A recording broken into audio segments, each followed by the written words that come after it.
Welcome to Daily Star Bangla. কে এই পরশুরাম, কি তার আসল পরিচয়? 12 বছর হওয়া আগে রাশি ধারাবাহিকের নায়ককে নিশ্চয়ই আপনাদের অনেকেরই মনে রয়েছে। 12 বছর পরেও সেই একই জনপ্রিয়তা ধরে রেখেছেন অভিনেতা ইন্দ্রজিৎ বোস। বাংলা টেলিভিশনের অন্যতম ব্যস্ততম অভিনেতা তিনি। একের পর এক ধারাবাহিকে কাজ করেই গিয়েছেন। রাশির পরে গোয়েন্দাগিন্নি, আমলকি, দেবীপক্ষ, আশালতা, ধ্রুবতারা সহ একাধিক ধারাবাহিকে কাজ করে গেছেন তিনি।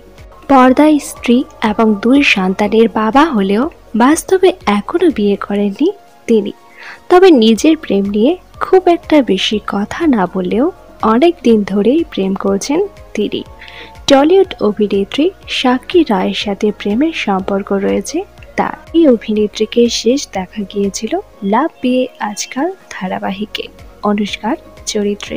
একের পর এক বাংলা ধারাবাহিকে কাজ করে গেলেও বর্তমানে তার করা পরশুরাম ধারাবাহিকটি অন্য মাত্রা এনে দিয়েছে তার জীবনে।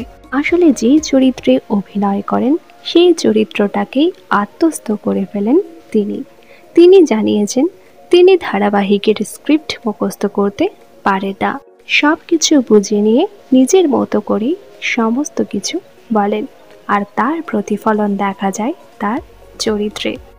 বর্তমানে পরশুরাম ধারাবাহিকটি আপনাদের কেমন লাগছে তা নিচে অবশ্যই কমেন্ট করে জানান।